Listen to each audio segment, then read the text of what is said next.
Журналист Болот Темиров жана Төкмө акын Болот Назаровдун кармалышы жана жеке жашоосуна байланыштуу видео тасманын таралышына Улуттук коопсуздук мамлекеттик комитеттин эч кандай тиешеси жок. Бул тууралуу Атайын кызмат 26-январда маалымат таратты.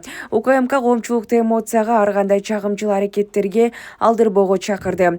Кээ бир кызыктар тараптар Атайын кызматтын дарегине далилсиз, аргумент келтирбестен күнөөлөп катуу сөздөрдү айтып, ошону менен коомчулукту күч органдарына каршы аракеттерди кылып жатканы таң калтырат. УКМК коомчулукту эмоцияга ар кандай чагымчыл аракеттерге алдырбоого кандайдыр бир суроо жаралса, билдирүүлөрдү жана жалган жалалары менен коомчулукту адаштырбай, белгиленген тартипте ведомствого кайрылууларын чакырат деп айтылат маалыматта. Ошондой эле Атайын кызматтын кызматкерлери коомдун туруктуулугун жана бүтүндүгүн сактоого, ошондой эле жарандардын укуктарын, эркиндиктерин камсыз кылууга бардык күч аракеттерин жумшап жатканы айтылат. 25-январда социалдык тармакка Темиров Live YouTube каналында иштеген журналисттин жеке жашоосуна байланыштуу видео тасма тараган.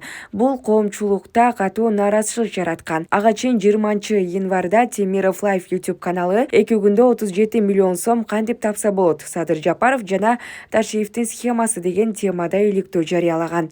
Андан 2 күн өткөндөн кийин эле аталган каналдын кеңсесине бет капчан милиция кызматкерлери кирип барып, тинтүү кылышкан. Иликтөөчү журналист Болот Темировду баңгизатка байланыштуу кармап, колун кайрып алып кетишкен. 1 күндөн кийин жарандык коомдун катуу талабынан кийин кое берилген.